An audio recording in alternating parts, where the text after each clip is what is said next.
Hello friends, कल के lecture में हम कीकुली स्ट्रक्चर ऑफ बेंजीन के बारे में देखे थे।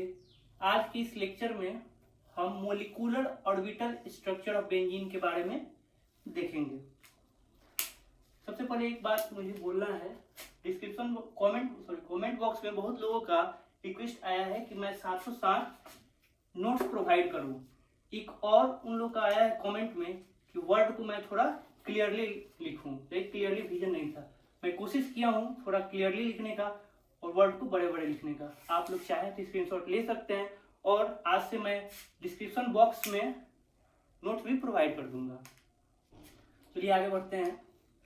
Molecular orbital structure of benzene according to this model, यह मॉडल क्या कहता है इसके बारे में हम जानेंगे। तो structure of benzene is best described by this model.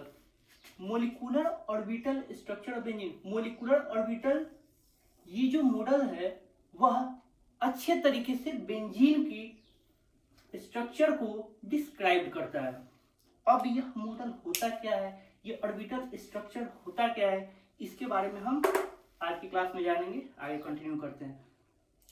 तो अकॉर्डिंग टू दिस थ्योरी या दिस मॉडल, इस मॉडल के अकॉर्डिंग यह मॉडल बताता है, यह थ्योरी बताता है हमें कि जितने भी बेंजीन के कार्बन एटम्स होते हैं वह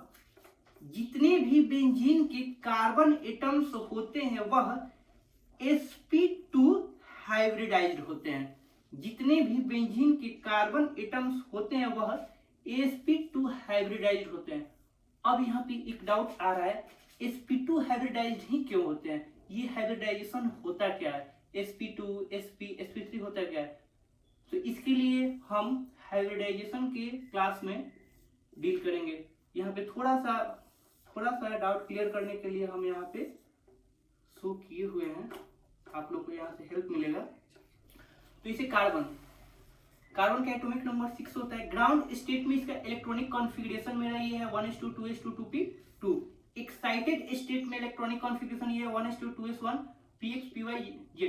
अब हाइब्रिडाइजेशन जो वर्ड है ना, हाइब्रिडाइजेशन का मीनिंग होता है मिक्सिंग ऑफ ऑर्बिटल, यानी हम इसको लिख सकते हैं मिक्सिंग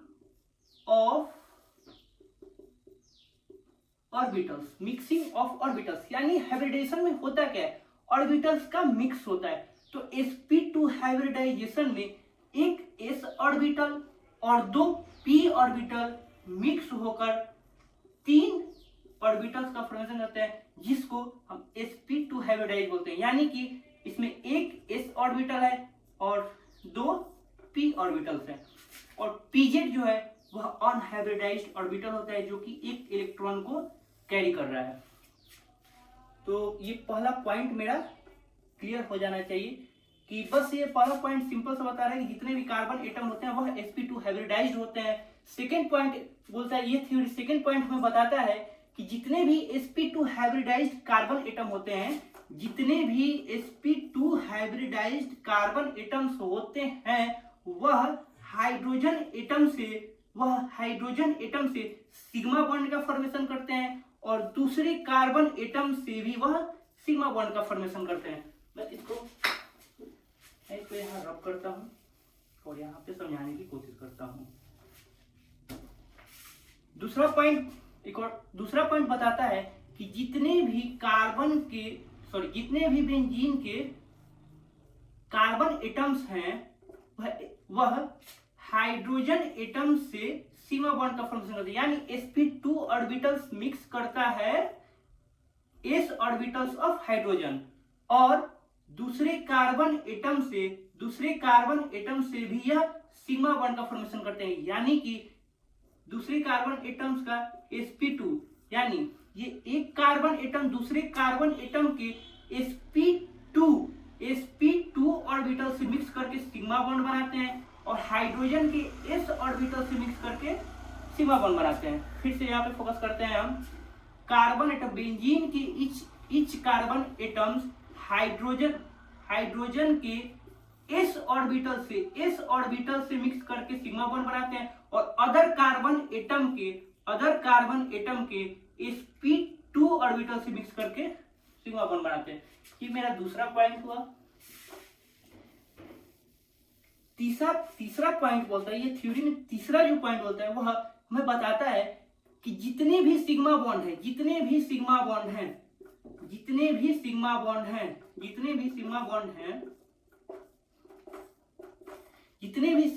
हैं वह सेम प्लेन, एक ही प्लेन में होते हैं, एक प्लेन में होते हैं और ऑल बॉन्ड एंगल, जितने भी बॉन्ड एंगल्स होते हैं वह 120 डिग्री के बॉन्ड एंगल होते हैं। सिंपल सी बात है, इसमें कुछ खास नहीं है। अब चौथा पॉइंट बताता है, चौथा पॉइंट थोड़ा सा यहाँ पे फोकस करने वाली बात है,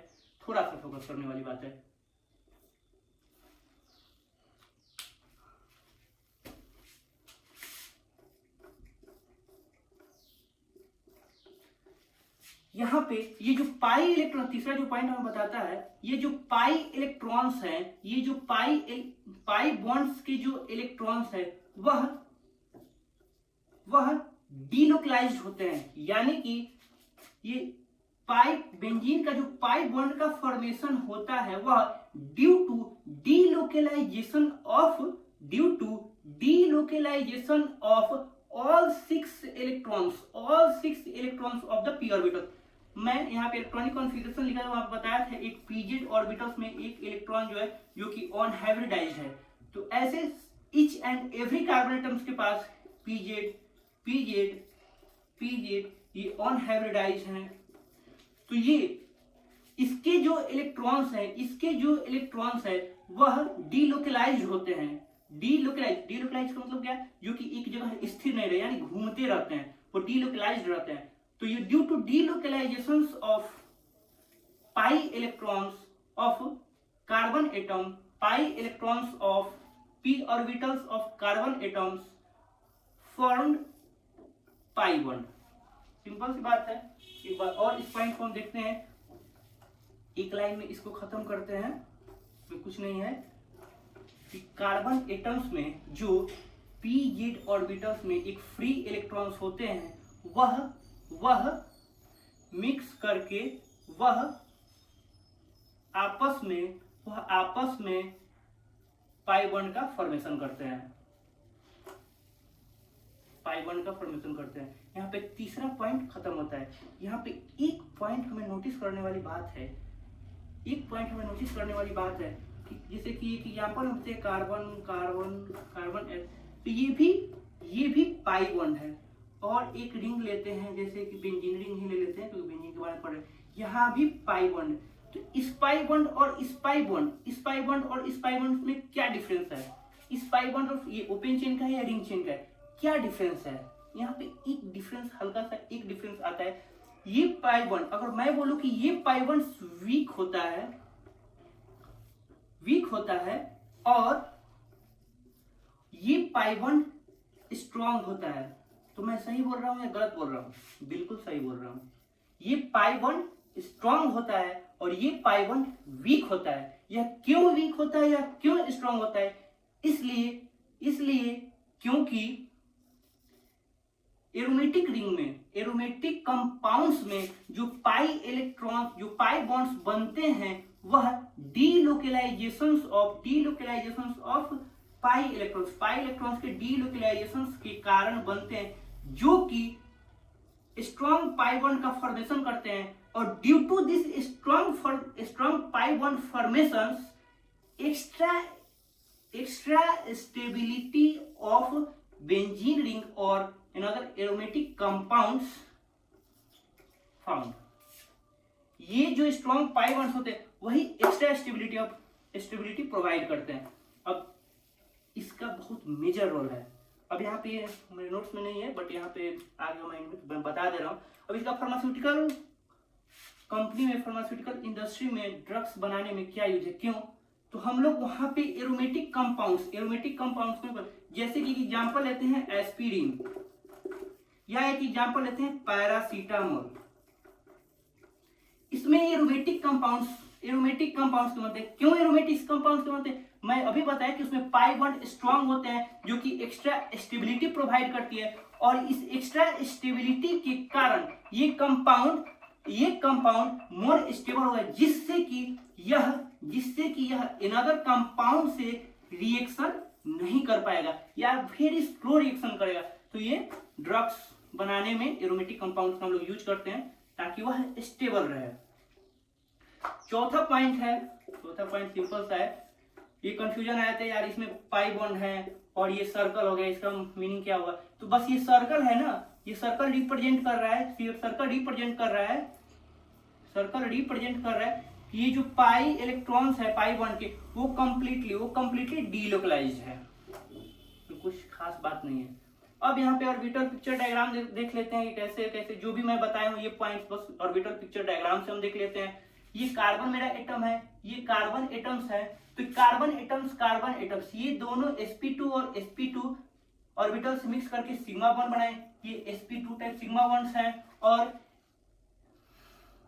ये जो अनहाइब्रिडाइज्ड जो कि pz मेरा ऑर्बिटल्स है उसके इलेक्ट्रॉन्स डीलोकलाइज वो मिक्स करके पाई बॉन्ड्स का फॉर्मेशन किए। और यहाँ पे हाइड्रोजन ये sp2 ऑर्बिटल्स हाइड्रोजन के s ऑर्बिटल से मिक्स करके ये भी सिग्मा बॉन्ड बनाए। तो एक क्वेश्चन और मैं यहाँ आपसे पूछूंगा कि मैं अगर पूछ दूं कि बेंजीन में कितने सिग्मा बॉन्ड होते हैं, बहुत लोग के माइंड में तुरंत आता है 6, बट ये रॉन्ग है। 6 क्यों आता है माइंड में? क्योंकि यहाँ पे हमें दिखाई देता है कि 6, बट बेंजीन को डिनोट ऐसे करते हैं, हमेशा ये भूले नहीं कि हमेशा एक हाइड्रोजन एटम अटैच रहता है। तो मैं अभी बताया हूं ये भी सिग्मा बॉन्ड तो है, तो 1 2 3 4 5 6 और 1 2 3 4 5 6 टोटल 12 सिग्मा बॉन्ड होते हैं बेंजीन में टोटल 12 सिग्मा बॉन्ड और 3 पाई इलेक्ट्रॉन्स होते हैं। इसमें कुछ खास बात नहीं है। अब क्या हमें सारे पॉइंट्स को याद रखना पड़ेगा? बिल्कुल याद रखने की जरूरत नहीं है। जैसे पिछले वाले में मैं में बताया था कि बेंजीन के बारे में स्ट्रक्चर उन्होंने बताया, तो सिंपल ये भी तो बेंजीन का स्ट्रक्चर ही बता रहे हैं। तो मैं अगर आ जाए क्वेश्चन लिखने के लिए molecular orbital structures of benzene को आप डिफाइन कीजिए या लिखिए 5 नंबर में आ जाए, तो हमें याद कुछ पॉइंट्स को नहीं करना है, कुछ भी याद नहीं करना रहता है, कॉन्सेप्ट से चलेंगे तो कुछ याद करने की बात ही नहीं। तो एक बेंजीन का तो स्ट्रक्चर बनाने आता है, बेंजीन का हम स्ट्रक्चर बनाए। अब हम पॉइंट वाइज इसमें जो भी दिख रहा है वो लिख देंगे। पहला पॉइंट में हम फर्स्ट पॉइंट में लिख देंगे कि जितने भी कार्बन एटम्स हैं बेंजीन के, वह उनका sp2 हाइब्रिडाइज्ड होता है। अब पहला पॉइंट हो गया। दूसरे पॉइंट में लिखेंगे कि यह carbon atom etch sp2 carbon atom hydrogen के s ऑर्बिटल से मिक्स करके सिग्मा बॉन्ड बनाते हैं और अनदर कार्बन के sp2 हाइब्रिडाइज्ड ऑर्बिटल से मिक्स करके सिग्मा बॉन्ड बनाते हैं। दूसरा पॉइंट हो गया। अब जितने भी ये सिग्मा बॉन्ड है वह एक प्लेन में होते हैं। तीसरा पॉइंट हो गया। चौथा पॉइंट हो गया कि ये जो पाई बॉन्ड्स है, पाई बॉन्ड्स का फॉर्मेशन होता है वह डीलोकलाइजेशन ऑफ पाई इलेक्ट्रॉन्स, सही बात है, डीलोकलाइजेशन ऑफ पाई इलेक्ट्रॉन्स से इसका फॉर्मेशन होता है। तीसरा पॉइंट हो गया। चौथा पॉइंट इसमें क्या दिख रहा है? हम कार्बन एटम दिख गया, उससे एक पॉइंट निकाल दिए। दूसरा हाइड्रोजन निकला, उससे एक पॉइंट हम लिख दिए। तीसरा ये जो पाई बॉन्ड है इससे हम तीसरा पॉइंट लिख दिए। अब चौथा देख रहे हैं कि ये सब एक प्लेन में है, 120 डिग्री एंगल होता है, ये चौथा पॉइंट। तो 4 चीजें नहीं, कार्बन दिखा 1 पॉइंट हो गया, हाइड्रोजन दिखा 1 पॉइंट हो गया, पाई बॉन्ड दिखा 1 पॉइंट हो गया। 3 पॉइंट तो ऐसे ही कवर हो गए। अब ये स्ट्रक्चर ना बना के गोला घेरा दे देंगे, ये दिखा मेरा चौथा पॉइंट हो गया, तो 4 पॉइंट हम लिख दिए। तो अब हमें कुछ याद नहीं रखना है, बस 4 पॉइंट्स याद रखने। जो जो दिख रहा है एक एक लाइन लिख दें। Molecular orbital structure of benzene लिख दिए, 5 नंबर मिल जाएगा। तो कार्बन दिखा 1 पॉइंट, हाइड्रोजन फिर से बता रहा हूँ, कार्बन दिखा 1 पॉइंट, हाइड्रोजन दिखा 1 पॉइंट, पाई बॉन्ड दिखा 1 पॉइंट, सर्कल दिखा 1 पॉइंट। 4 पॉइंट मेरा ये कवर हो गया यहाँ पे। तो ये मेरे पॉइंट्स थे। मैं एक जस्ट ठीक नहीं बोल सकते हैं, ठीक। तो ऐसे लिखने का तरीका मैं बेस्ट डेवलप किया हूँ। आप लोग भी बस यही याद रखें, ये सब कुछ याद रखने की जरूरत नहीं है, बस मैं समझाने की जरूरत है। आज के लेक्चर में बस इतना ही।